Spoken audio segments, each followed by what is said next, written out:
8वीं सदी के बाद एशिया और यूरोप में कई महत्वपूर्ण परिवर्तन हुए। इन परिवर्तनों के फलस्वरूप न केवल एशिया और यूरोप के संबंधों में बदलाव आया, बल्कि लोगों के चिंतन और जीवन पद्धति पर भी इनका दूरगामी प्रभाव पड़ा। इन परिवर्तनों का परोक्ष प्रभाव भारत पर भी पड़ा, क्योंकि पुराने रोम साम्राज्य के साथ भारत का बड़े पैमाने पर व्यापार चलता था। यूरोप में 6ठी सदी के तीसरे चरण के अंत तक दुर्धर्ष रोम साम्राज्य दो हिस्सों में बांट चुका था। रूस और जर्मनी से आने वाली स्लाव तथा जर्मन जनजातियों ने उसके पश्चिमी हिस्से की, जिसकी राजधानी अब भी रोम थी, ईंट से ईंट बजा दी थी। ये लोग एक के बाद एक करके कई समूहों में पुराने रोम आए और यहाँ के साम्राज्य पर छा गए। उन्होंने यहाँ भयंकर जनसंहार किया और लूट खसोट मचाई, लेकिन कालांतर में ये लोग यूरोप के कई हिस्सों में स्थायी तौर पर बस गए, जिससे वहाँ की आबादी के स्वरूप तथा भाषा और शासन पद्धतियों में भारी बदलाव आए। इस काल में स्थानीय आबादी के साथ इन जनजातियों के मिश्रण के फलस्वरूप आधुनिक यूरोप के अनेक राष्ट्रों की नींव तैयार हुई। पुराने रोम साम्राज्य के पूर्वी हिस्से की राजधानी कुस्तुनतुनिया इस्तांबुल थी। साम्राज्य के इस हिस्से में अधिकांश पूर्वी यूरोप और साथ ही तुर्की, सीरिया और उत्तर अफ्रीका शामिल थे। इसे बैजेंतिया साम्राज्य कहा जाता था। इसने रोम साम्राज्य की कई परंपराओं को पूर्ववत जारी रखा, जैसे सशक्त राजतंत्र और केंद्रीकृत प्रशासन। लेकिन धार्मिक विश्वास तथा नियम अनुष्ठानों के मामले में यह पश्चिम के कैथोलिक गिरजा संगठन चर्च से, जिसका मुख्यालय रोम में था, कई मायनों में भिन्न था। पूर्वी हिस्से में गिरजा संगठन को यूनानी रूढ़िवादी गिरजा संगठन ग्रीक ऑर्थोडॉक्स चर्च कहा जाता था। इसी संगठन तथा बैजेतिया शासकों के प्रयत्नों से रूस को ईसाई धर्म में दीक्षित किया जा सका। आधुनिक तुर्की और सीरिया भी, जो बैजेतिया साम्राज्य के अंग थे, यूनानी रूढ़िवादी गिरना संगठन के ही अनुयायी थे। बैजेतिया साम्राज्य एक विशाल और समृद्ध साम्राज्य था जो पश्चिम में रोम साम्राज्य के पतन के बाद भी एशिया के साथ व्यापार करता रहा। उसने शासन और संस्कृति की कुछ ऐसी परंपराओं का सूत्रपात किया जिन्हें सीरिया और मिस्र को जीतने के बाद अरबों ने भी अपनी व्यवस्था में शामिल कर लिया। उसने यूनान रोम सभ्यता तथा अरब संसार के बीच सेतु का काम किया और आगे चलकर पश्चिमी दुनिया में यूनानी ज्ञान विज्ञान को पुनरुज्जीवित करने में सहायता दी। आखिर 15वीं सदी के मध्य में जब तुर्की ने कुस्तुनतुनिया को जीत लिया तो इस साम्राज्य का अवसान हो गया। पश्चिम में रोम साम्राज्य के पतन के बाद कई सदियों के लिए पश्चिमी यूरोप में नगरों का अस्तित्व लगभग समाप्त हो गया और विदेश व्यापार तथा आंतरिक वाणिज्य को गहरा धक्का लगा। इतिहासकार पश्चिमी यूरोप के इस काल को अंधयुग, डार्क एज कहते हैं। परंतु 10वीं सदी से व्यापार और उसके साथ ही शहरी जीवन का भी पुनरुत्थान आरंभ हुआ।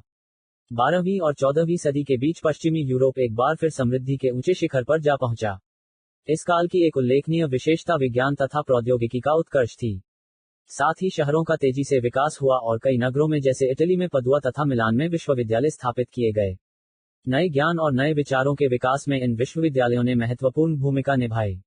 इसी ज्ञान और इन्हीं विचारों ने नव जागरण, रिनेसां तथा नए यूरोप के उदय का मार्ग प्रशस्त किया। सामंतवाद का उदय। रोम साम्राज्य के विघटन के बाद पश्चिमी यूरोप में एक नए प्रकार के समाज और नई शासन व्यवस्था का उदय हुआ। इस नवोदित व्यवस्था को फ्यूडलिज्म या सामंतवाद कहते हैं। फ्यूडलिज्म शब्द लैटिन शब्द फ्यूडम से उत्पन्न है। फ्यूडम का अर्थ है फीफ या जागीर। इस समाज में सबसे शक्तिशाली वे सरदार थे जो अपनी सैनिक शक्ति के बल पर बहुत बड़े भू क्षेत्रों पर हावी थे और जिनकी शासन में भी महत्वपूर्ण भूमिका रहती थी। राजा एक अधिक शक्तिशाली सामंत सरदार से अधिक कुछ नहीं होता था। कालांतर में राजा अधिक शक्तिशाली हो गया और उसने सामंत सरदारों की सत्ता को लगाम देने की कोशिश की।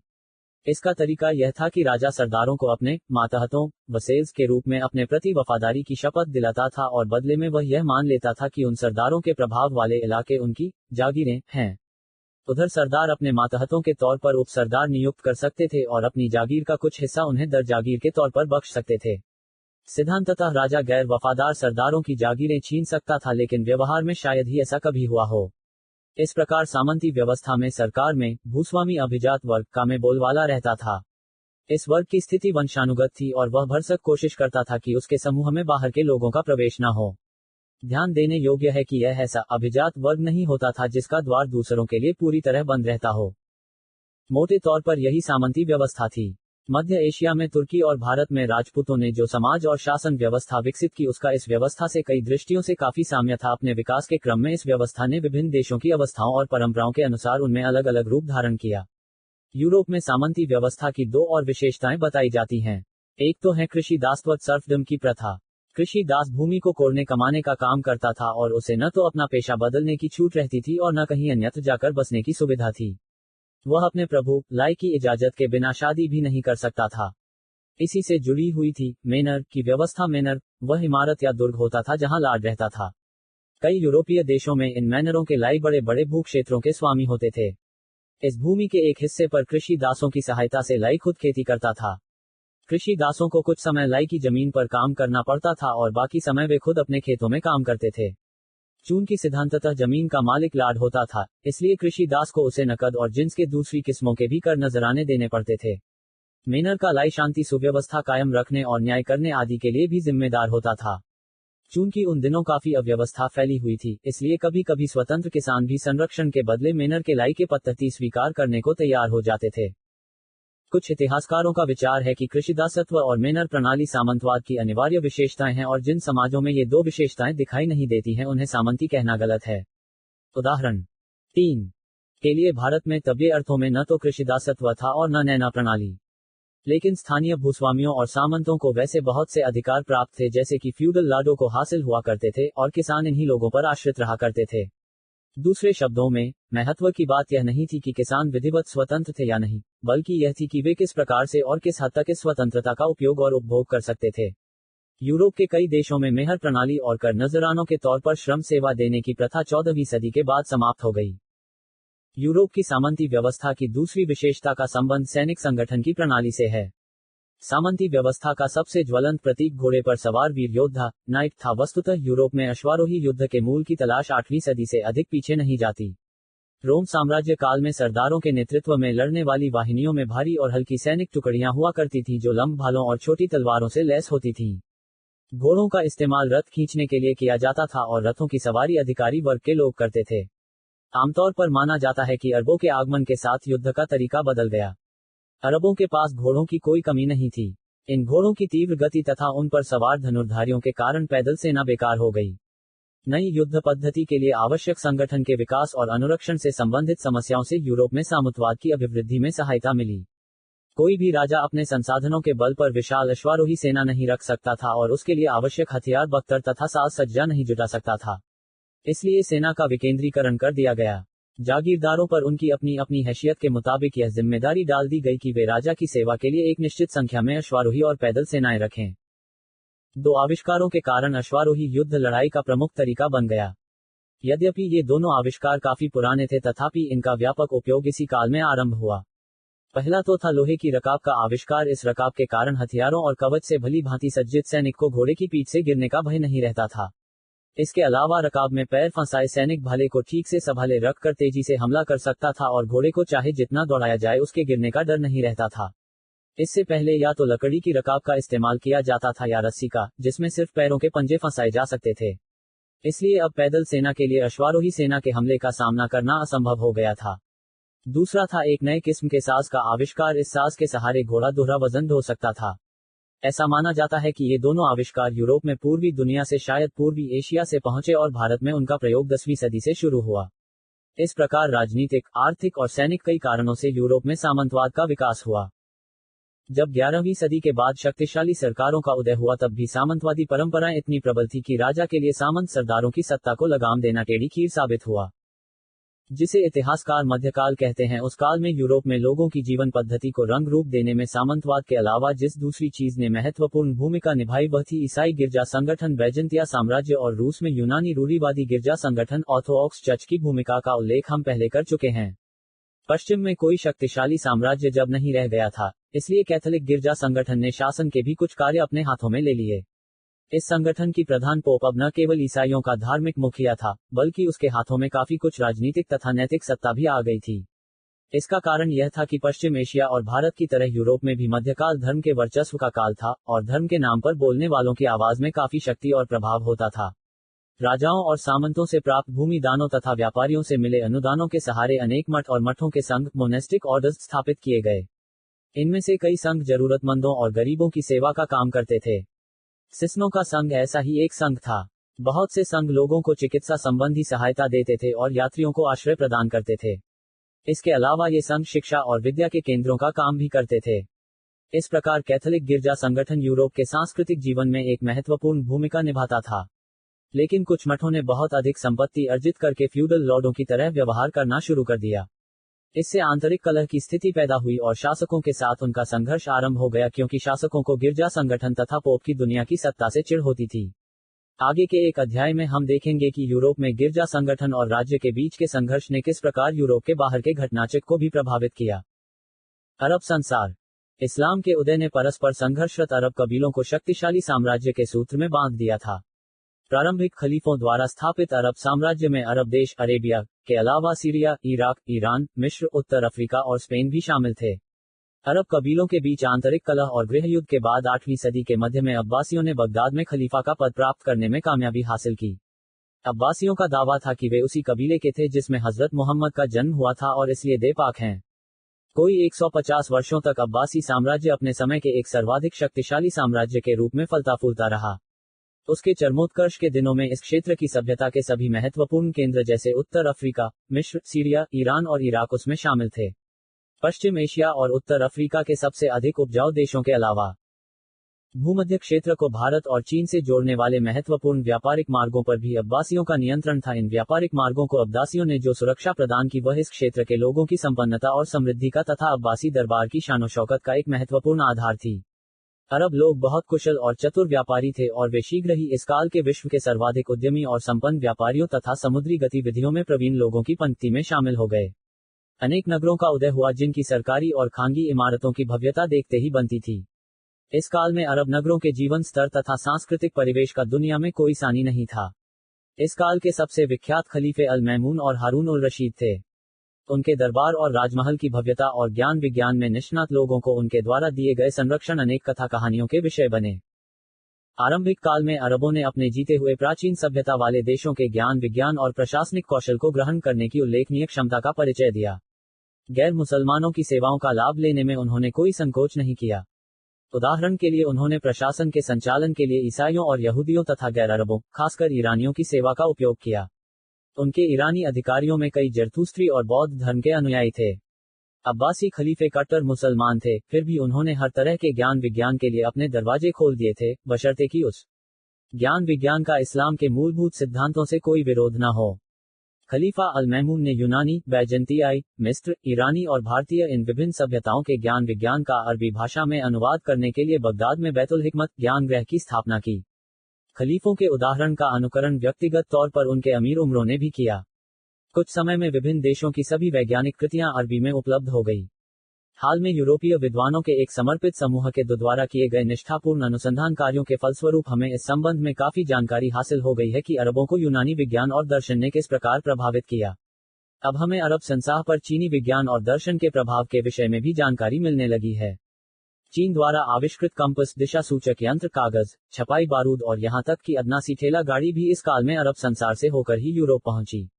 प्रसिद्ध वेनिशिपाई यात्री मार्को पोलो ने चीन की यात्रा ही इस उद्देश्य से की थी कि इन चीजों के बारे में अधिक जानकारी प्राप्त करें और चीन के साथ यूरोप के व्यापार पर अरबों के एकाधिकार को समाप्त कर सके। दुर्भाग्यवश इस काल में अरब संसार के साथ भारत के आर्थिक एवं सांस्कृतिक संबंधों के विषय में और अरब दुनिया को भारतीय विज्ञान की देन के बारे में हमारी जानकारी बहुत सीमित है। 8वीं सदी में अरबों की सिंध विजय के फलस्वरूप अरब संसार और बाकी के भारत के बीच घनिष्ठ सांस्कृतिक संबंध स्थापित नहीं हो पाए। आधुनिक गणित का आधार दशमलव प्रणाली का ज्ञान, जिसका विकास भारत में 5वीं सदी में हुआ था, इसी काल में अरबों तक पहुंची। 9वीं सदी में अरब गणितज्ञ अल-ख्वारिज्मी ने इसे अरब संसार में लोकप्रिय बनाया। 4वीं सदी में अबेलाई नामक एक ईसाई मठवासी के माध्यम से यह ज्ञान यूरोप में पहुंचा, जहां वह अरब अंक पद्धति के रूप में विख्यात हुआ। खगोल विज्ञान तथा गणित से संबंधित कई भारतीय कृतियां भी अरबी में अनुदित की गई। इन्हीं में से एक थी सूर्य सिद्धांत नामक प्रसिद्ध खगोल वैज्ञानिक कृति, जिसे आर्यभट्ट ने संशोधित किया था। चिकित्सा शास्त्र से संबंधित चरक और सुश्रुत की रचनाओं का भी अनुवाद किया गया। भारतीय व्यापारियों और सौदागरों का इराक तथा ईरान के बाजारों से सौदागरी करना जारी रहा। भारतीय चिकित्सकों तथा सिद्धहस्त शिल्पियों का बगदाद के दरबार में खुले दिल से स्वागत किया और उन्हें अपने यहाँ जगह दी। पंचतंत्र जैसी संस्कृत की कई साहित्यिक कृतियों का अरबी में अनुवाद किया गया। पश्चिमी दुनिया में पहुंचकर पंचतंत्र ने ही ईस्ट की कथाओं के आधार का काम किया।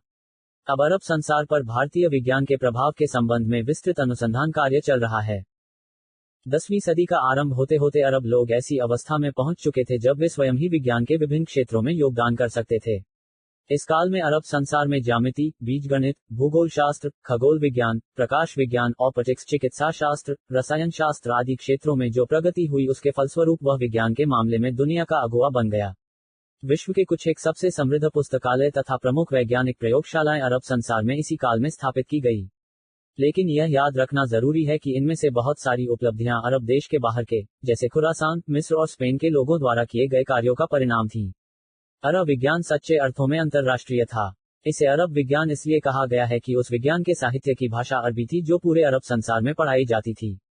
विभिन्न देशों के लोग इस संसार की सीमाओं के अंदर चाहे जहां आ जा सकते थे और इच्छानुसार कहीं भी बस सकते थे।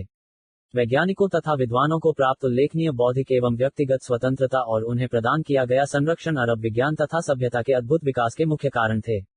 उन दिनों यूरोप में वैज्ञानिकों तथा विद्वानों को ऐसी स्वतंत्रता सुलभ नहीं थी।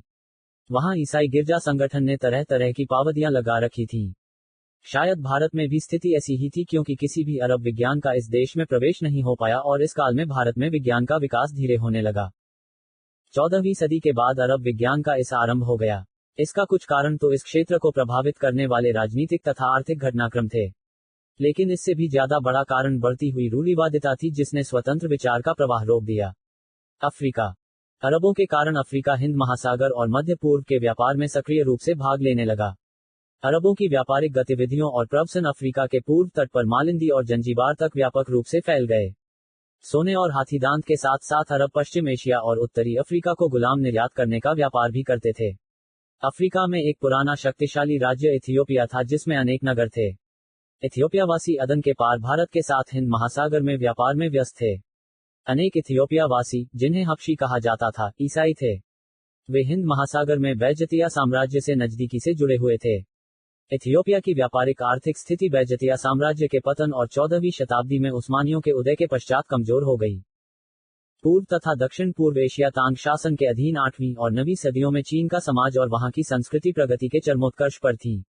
तोंग शासकों ने मध्य एशिया में सिकियाग के बहुत बड़े हिस्सों पर, जिनमें काशगर भी शामिल था, अपना प्रभुत्व स्थापित कर लिया था। इससे तथाकथित रेशम मार्ग से जमीन के रास्ते होने वाले व्यापार में काफी बढ़ोतरी हुई।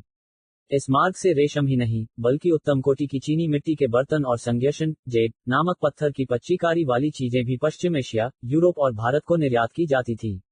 विदेशी व्यापारियों के लिए चीन के दरवाजे खुले हुए थे। अरब, ईरानी और भारतीय व्यापारी समुद्री मार्ग से चीन पहुंचकर कैंट में बस जाते थे और अपना कारोबार चलाते थे। 9वीं सदी के मध्य में तांग साम्राज्य का पतन आरंभ हो गया और 10वीं सदी में उसका स्थान सुंग राजवंश ने ले लिया। लगभग 100 साल तक चीन पर इस राजवंश का शासन रहा। चीनी शासन तंत्र की बढ़ती हुई कमजोरी से फायदा उठाकर 13वीं सदी में मंगोलों ने इस देश को जीत लिया। उन्होंने देश में खूब मारकाट और तबाही मचाई, लेकिन अपनी अत्यधिक गतिशील और अनुशासित अश्वारोही सेना के बल पर मंगोल शासक कुछ काल के लिए चीन को अपने एक छत्र शासन के अधीन एकीकृत करने में कामयाब हो गए। कुछ समय तक टोनकिन, उत्तर वियतनाम और नाम दक्षिण वियतनाम पर भी उनका नियंत्रण रहा। उत्तर में उन्होंने कोरिया को जीत लिया। इस प्रकार उन्होंने पूर्व एशिया में एक विशालतम साम्राज्य स्थापित किया। चीन के मंगोल शासकों में सबसे अधिक विख्यात नाम कुबलाई खां का है। वेनिशियाई यात्री मार्को पोलो ने उसके दरबार में कुछ समय बिताया था। उसने इस दरबार का बहुत सजीव वर्णन किया है। मार्को पोलो समुद्री मार्ग से इटली लौटा। रास्ते में वह भारत में मालाबार क्षेत्र में भी रुका। इस प्रकार विश्व के विभिन्न भाग आपस में जुड़ रहे थे और उनके व्यापारिक तथा सांस्कृतिक संपर्कों में वृद्धि हो रही थी। दक्षिण पूर्व एशिया के देशों को इस काल में चीन के कुछ शासकों की विस्तारवादी प्रवृत्ति का सामना करना पड़ा। अब तक चीन ने एक शक्तिशाली नौसेना तैयार कर ली थी, लेकिन दक्षिण पूर्व एशियाई राज्य अधिकतर स्वतंत्र ही रहे। इस काल में इस क्षेत्र में जिन दो सर्वाधिक शक्तिशाली राज्यों का बोलबाला रहा उनमें से एक था शैलेंद्र साम्राज्य और दूसरा था कंबुज साम्राज्य। शैलेंद्र साम्राज्य का उदय 7वीं सदी में मुख्य रूप से श्री विजय साम्राज्य के भग्नावशेषों पर हुआ था। यह साम्राज्य 10वीं सदी तक कायम रहा। अपने चरमोत्कर्ष काल में सुमात्रा, जावा, मलय प्रायद्वीप, सियाम, आधुनिक थाईलैंड, यहां तक कि फिलीपींस के भी कुछ हिस्से इसमें शामिल थे। 9वीं सदी के एक अरब लेखक के अनुसार यह साम्राज्य इतना विशाल था कि तेज से तेज चलने वाला जहाज 2 साल में भी उसका पूरा चक्कर नहीं लगा सकता था। शैलेंद्र शासकों के पास एक शक्तिशाली नौसेना थी और चीन के साथ होने वाली व्यापार के समुद्री मार्ग पर उनका नियंत्रण था। दक्षिण भारत के पल्लवों के पास भी शक्तिशाली नौसेना थी। पहले की ही तरह इस काल में भी इस क्षेत्र के देशों के साथ भारत के घनिष्ठ व्यापारिक तथा सांस्कृतिक संबंध बने रहे। सुमात्रा में स्थित इस साम्राज्य की राजधानी पालेमबांग में कई चीनी और भारतीय विद्वान पहुंचे। पालेमबांग पहले से ही संस्कृत तथा बौद्ध अध्ययन अनुसंधान का केंद्र रहा था। शैलेंद्र शासकों ने इस काल में कई भव्य मंदिर बनवाए। इनमें से सबसे विख्यात बुद्ध को समर्पित बोरोबुदुर का मंदिर है। एक पूरे के पूरे पहाड़ को काटकर 9 मंजिलें बनाई गई हैं जिनके ऊपर एक स्तूप का निर्माण किया गया है। साहित्यिक कृतियों, लोक कलाओं, कठपुतली के खेलों आदि में रामायण और महाभारत जैसे भारतीय महाकाव्य की विभिन्न कथा कहानियों का प्रचलन वहां पूर्ववत जारी रहा। कंबोज साम्राज्य कंबोडिया और अन्नाम में फैला हुआ था। यहाँ पहले हिंदू संस्कृति के रंग में पगा फूनान का राज्य था। कंबोज साम्राज्य 15वीं सदी तक कायम रहा। इस साम्राज्य ने अपनी अवधि में सांस्कृतिक विकास तथा आर्थिक समृद्धि की बुलंदियों को छुआ।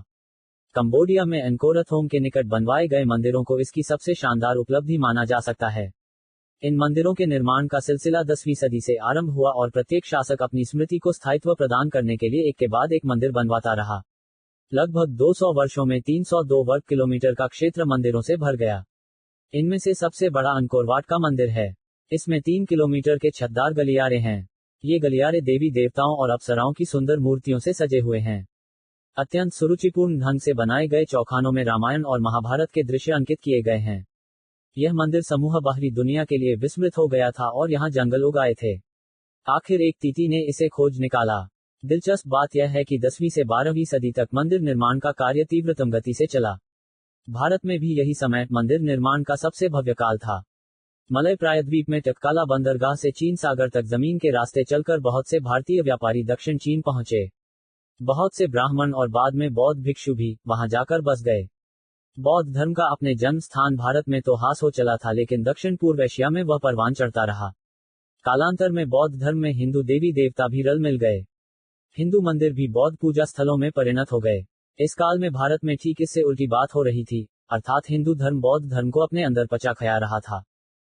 इस प्रकार पश्चिमी दुनिया, दक्षिण पूर्व एशिया, चीन, मेडागास्कर और अफ्रीका के पूर्वी तट के देशों के साथ भारत का घनिष्ठ व्यापारिक तथा सांस्कृतिक संबंध था। दक्षिण पूर्व एशिया के विभिन्न देशों ने भारत और बाहरी दुनिया तथा चीन के बीच व्यापारिक एवं सांस्कृतिक संपर्कों के सेतु का काम किया। यद्यपि इन देशों पर भारतीय सभ्यता तथा संस्कृति का गहरा प्रभाव पड़ा, फिर भी इन देशों में अपनी एक विशिष्ट और उच्च कोटि की संस्कृति विकसित हुई। अरब व्यापारी दक्षिण भारत तथा दक्षिण पूर्व एशिया के देशों के साथ पहले ही व्यापार करते आ रहे थे। अब्बासी साम्राज्य की स्थापना के बाद से वे व्यापारी और भी अधिक सक्रिय हो उठे। लेकिन अरबों ने भारतीय व्यापारियों और धर्मोपदेशकों को उनके स्थान से च्युत करके स्वयं को वहां प्रतिष्ठित कर लिया हो, ऐसा कुछ नहीं हुआ। उन्होंने इस क्षेत्र के लोगों को मुसलमान बनाने की भी खास कोशिश नहीं की।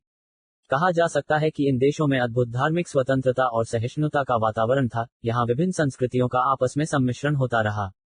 इन देशों की ये खूबियां आज भी कायम है। इंडोनेशिया और मलाया को इस्लाम की दीक्षा धीरे धीरे दी गई और यह सिलसिला तब आरंभ हुआ जब भारत में इस्लाम ने अपनी स्थिति पुख्ता कर ली। अन्यत्र बौद्ध धर्म फूलता फलता रहा। इन देशों के साथ भारत के सांस्कृतिक तथा व्यापारिक संबंध तभी भंग हुए जब इंडोनेशिया में इचों का भारत, बर्मा तथा मलाया में अंग्रेजों का और हिंद चीन, इंडो चाइना में फ्रांसीसियों का अपना अपना वर्चस्व स्थापित हो गया।